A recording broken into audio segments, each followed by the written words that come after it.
His Holiness Syedna Mufaddal जी,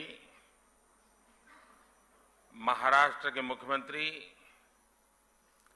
एकनाथ शिंदे जी, उप मुख्यमंत्री देवेंद्र जी, इस कार्यक्रम में उपस्थित अन्य सभी मान्यवर महानुभाव, आप सभी के बीच आना मेरे लिए परिवार में आने जैसा होता है।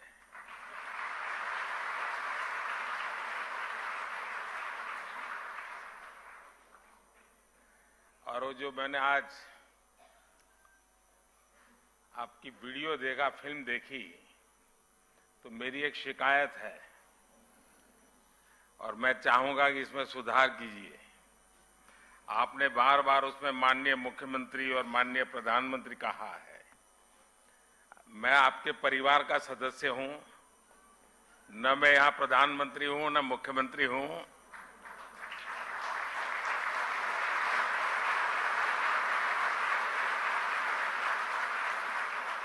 और शायद मुझे जो सौभाग्य मिला है वो बहुत कम लोगों को मिला है। मैं 4 पीढ़ी इस परिवार के साथ जुड़ा हूं, 4 पीढ़ी, और चारों पीढ़ी मेरे घर आई है। ऐसा सौभाग्य बहुत कम लोगों को मिलता है। और इसलिए मैं कहता हूं कि फिल्म में जो बार बार मुख्यमंत्री और प्रधानमंत्री है, मैं तो आपके परिवार का सदस्य हूं और हर बार एक परिवार के सदस्य के रूप में आने का जब भी अवसर मिला है, मेरी खुशियां अनेक गुना बढ़ गई है।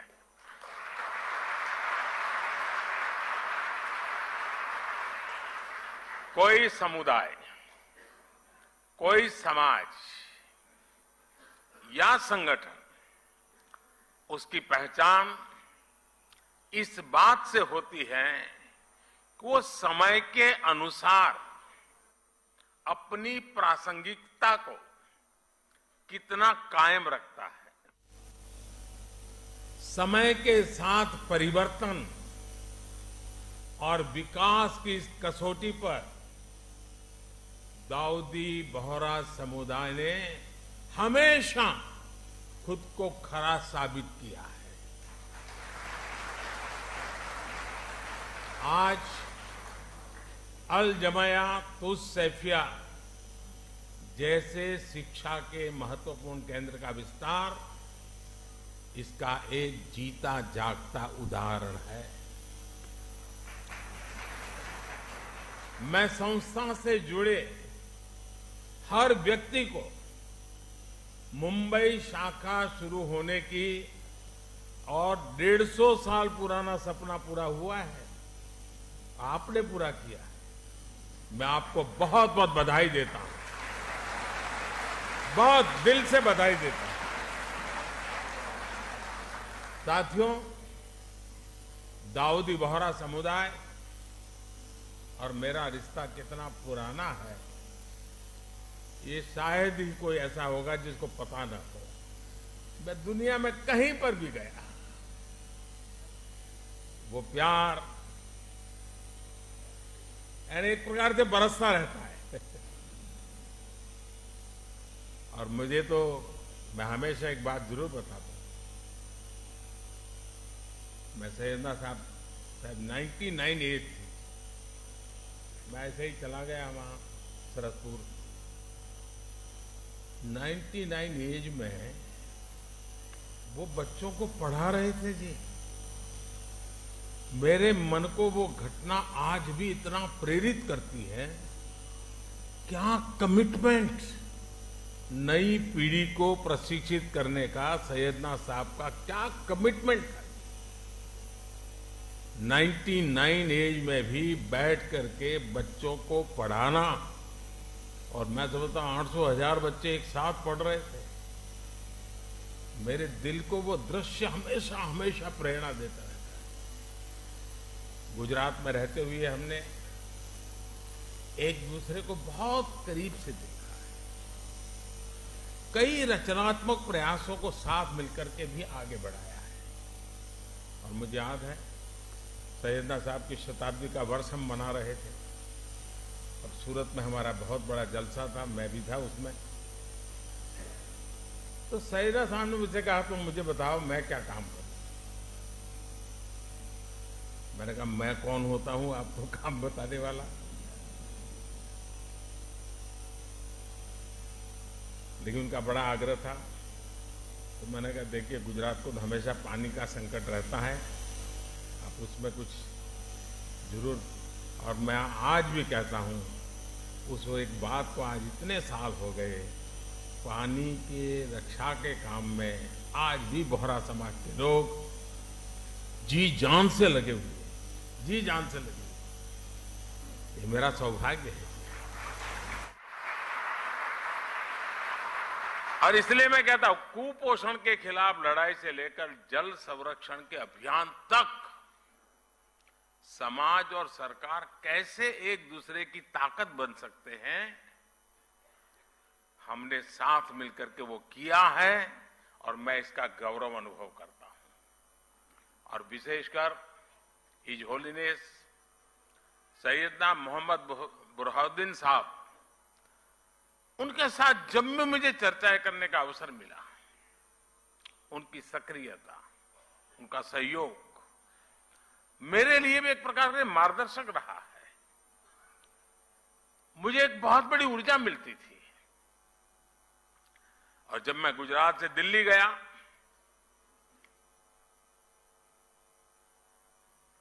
आपने गादी संभाली,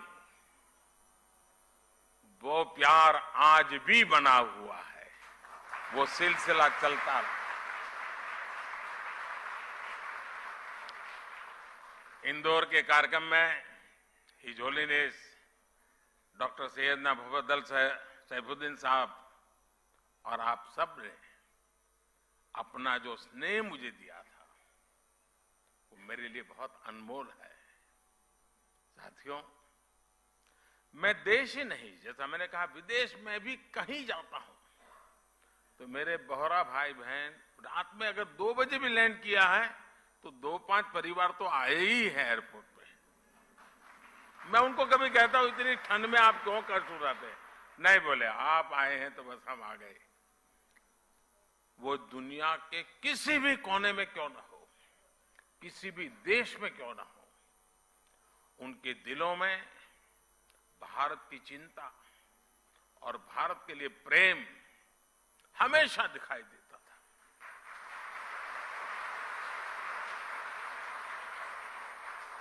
आप सभी की ये भावनाएं, आपका ये प्यार मुझे बार बार आप तक खींच लाता है। साथियों, कुछ प्रयास और कुछ सफलताएं ऐसी होती हैं जिनके पीछे कई दशकों के सपने लगे होते हैं।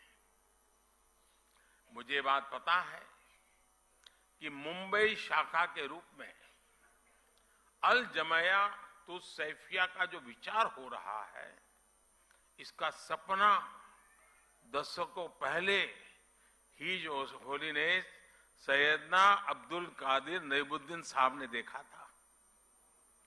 उस समय देश गुलामी के दौर में था। शिक्षा के क्षेत्र में इतना बड़ा सपना अपने आप में एक बहुत बड़ी बात थी।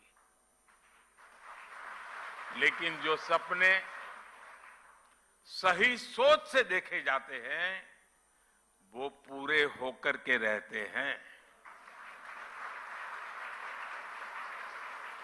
आज देश जब अपनी आजादी के अमृतकाल की यात्रा शुरू कर रहा है तो शिक्षा के क्षेत्र में बोहरा समाज के इस योगदान की अहमियत और भी बढ़ जाती है। और जब आजादी के 75 साल की याद करता हूं तो मैं एक बात का जिक्र जरूर करूंगा, और मेरा तो आप सबसे आग्रह है कि जब भी आप सूरत जाएं या मुंबई आएं, एक बार दांडी जरूर हो आइए। दांडी यात्रा महात्मा गांधी जी की आजादी का एक टर्निंग पॉइंट था। लेकिन मेरे लिए सबसे बड़ी बात वो है कि दांडी यात्रा में, दांडी में नमक सत्याग्रह के पहले गांधी जी आपके घर में रुके थे, दांडी में।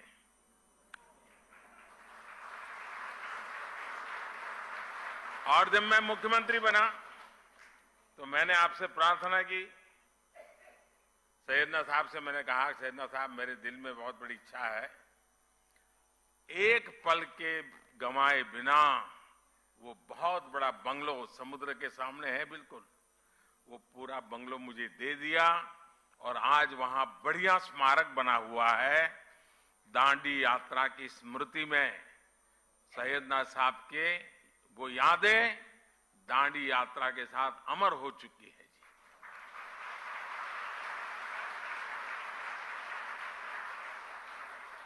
आज देश नई राष्ट्रीय शिक्षा नीति जैसे सुधारों के साथ, यहां बहुत सारे पुराने और आज वर्तमान वाइस चांसलर्स बैठे हैं, मेरे सारे साथी रहे हैं।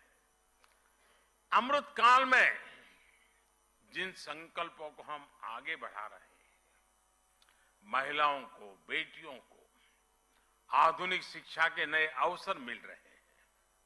इसी मिशन के साथ अल जमायातुस सैफिया भी आगे बढ़ रहा है। आपका करिकुलम भी आधुनिक शिक्षा के हिसाब से अपग्रेडेड रहता है और आपकी सोच भी पूरी तरह से अपडेटेड रहती है। विशेषकर महिलाओं की शिक्षा को लेकर इस संस्था के योगदान सामाजिक बदलाव को एक नई ऊर्जा दे रहा है। साथियों, शिक्षा के क्षेत्र में भारत कभी नालंदा और तक्षशिला जैसे विश्वविद्यालयों का केंद्र हुआ करता था। पूरी दुनिया से लोग यहां पढ़ने और सीखने आते थे। अगर हमें भारत के वैभव को वापस लाना है तो हमें शिक्षा के उस गौरव को भी वापस लाना होगा। इसलिए आज भारतीय कलेवर में ढली आधुनिक शिक्षा व्यवस्था ये देश की प्राथमिकता है। इसके लिए हम हर स्तर पर काम कर रहे हैं। आपने देखा होगा पिछले 8 वर्षों में रिकॉर्ड संख्या में यूनिवर्सिटीज भी खुली है। मेडिकल एजुकेशन जैसी फील्ड में जहां युवाओं का रुझान भी है और देश की जरूरत भी है, उसे देखते हम हर जिले में मेडिकल कॉलेज खोल रहे हैं। आप देखिए 2004 से 2014 के बीच देश में 145 मेडिकल कॉलेज खोले थे, जबकि 2014 से 2022 के बीच 260 से ज्यादा मेडिकल कॉलेज खोले गए। बीते 8 वर्षों में देश में, और एक खुशी की बात है, देश में हर सप्ताह एवरी वीक एक यूनिवर्सिटी और 2 कॉलेज खुले हैं। Every week. ये स्पीड और स्केल इस बात के गवाह है कि भारत उस युवा पीढ़ी का पुल बनने जा रहा है जो विश्व के भविष्य को दिशा देगी। साथियों, महात्मा गांधी कहते थे कि शिक्षा हमारे आसपास की परिस्थितियों के अनुकूल होनी चाहिए, तभी उसकी सार्थकता बनी रह सकती है। इसलिए देश ने शिक्षा व्यवस्था में एक और अहम बदलाव किया है। ये बदलाव है एजुकेशन सिस्टम में स्थानीय भाषा को महत्व देना। अब हम देख रहे थे सारा गुजराती में जिस प्रकार से कविता के माध्यम से जीवन के मूल्यों की चर्चा हमारे साथियों ने की। मातृभाषा की ताकत, मैं गुजराती भाषी होने के कारण बहुत शब्दों को से ऊपर उस भावना को पकड़ पा रहा था, मैं अनुभव कर रहा था। साथियों, गुलामी के समय अंग्रेजों ने इंग्लिश को ही शिक्षा का एक पैमाना बना दिया था। दुर्भाग्य से आजादी के बाद भी हम उस हीन भावना को ढोते रहे। इसका सबसे बड़ा नुकसान हमारे गरीब के बच्चों को, दलितों, पिछड़ों और कमजोर वर्ग को हुआ। प्रतिभा होने के बाद भी उन्हें केवल भाषा के आधार पर प्रतियोगिता से बाहर कर दिया जाता था। लेकिन अब मेडिकल और इंजीनियरिंग जैसी पढ़ाई भी स्थानीय भाषा में की जा सकेगी। इसी तरह भारतीय जरूरतों के हिसाब से देश ने और भी कई बदलाव किए हैं। पिछले कुछ वर्षों में हमने पेटेंट इकोसिस्टम पर काम किया और पेटेंट फाइल करने को आसान बनाया है। आज आईआईटी, आईआईएससी जैसे संस्थानों में पहले से कई ज्यादा संख्या में पेटेंट फाइल हो रहे हैं।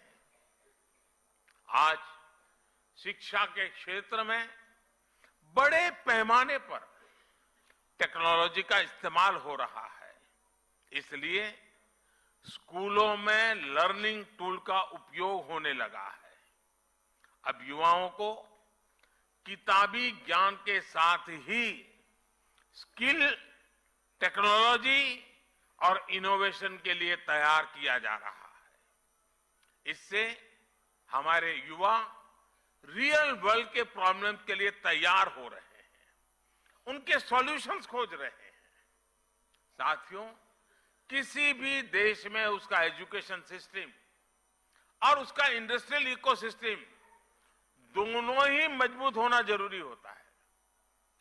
इंस्टीट्यूट और इंडस्ट्री ये दोनों एक दूसरे के पूरक होते हैं। ये दोनों युवाओं के भविष्य की नींव रखते हैं।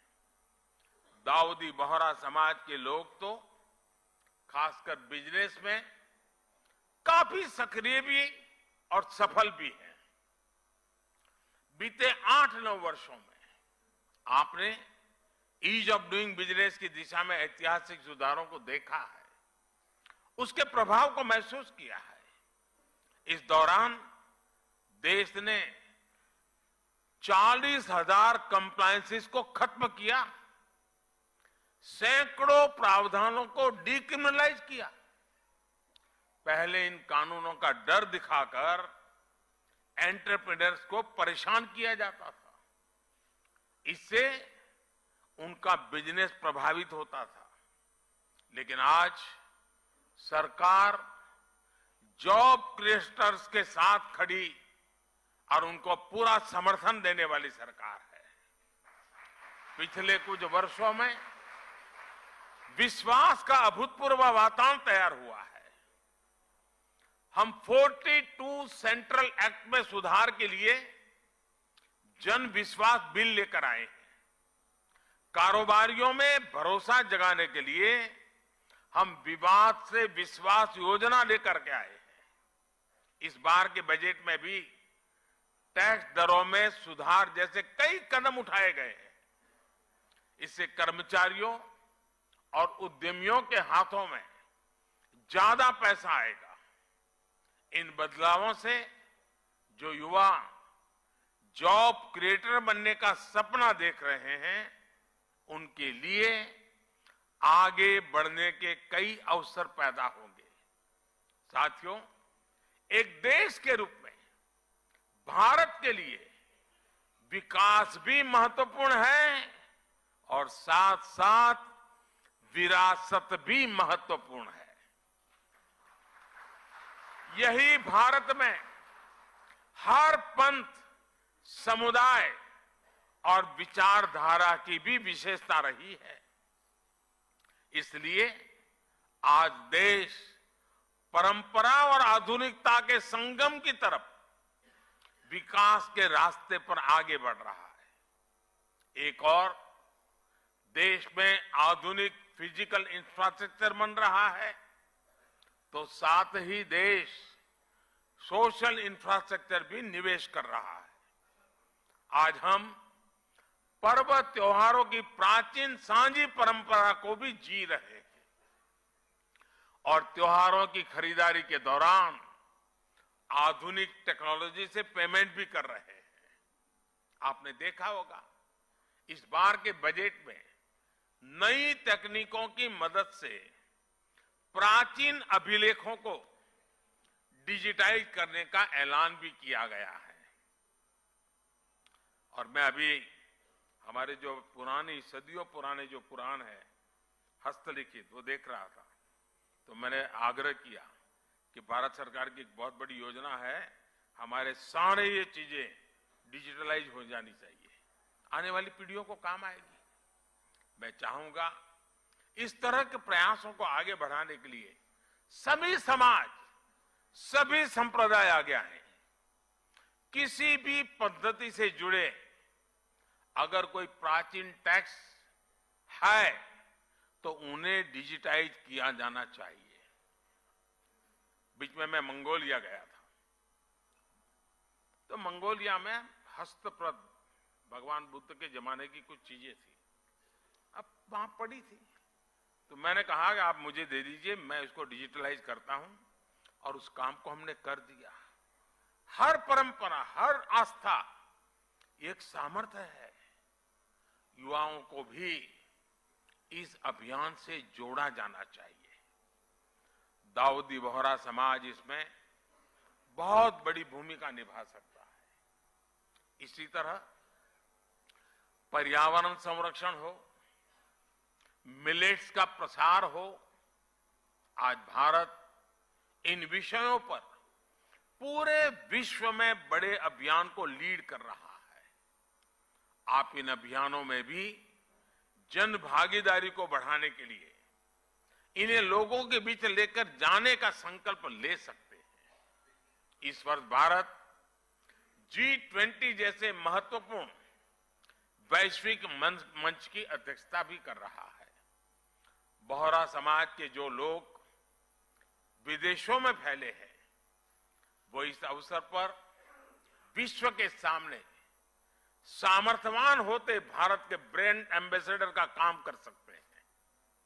मुझे विश्वास है कि आप हमेशा की तरह इन जिम्मेदारियों का उतनी ही खुशी से निर्वहन करेंगे।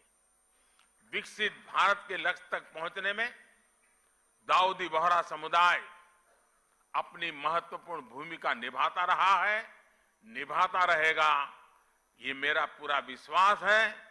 और इसी कामना और इसी विश्वास के साथ आप सभी को मैं फिर से एक बार बहुत बहुत शुभकामनाएं देता हूं। और इस पवित्र अवसर पर आपने मुझे यहां आने का अवसर दिया। सैयदना साहब का विशेष प्यार रहा है।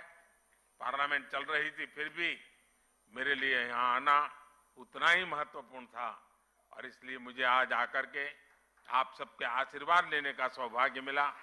मैं फिर एक बार आप सबका हृदय से बहुत बहुत धन्यवाद करता हूं। बहुत बहुत धन्यवाद।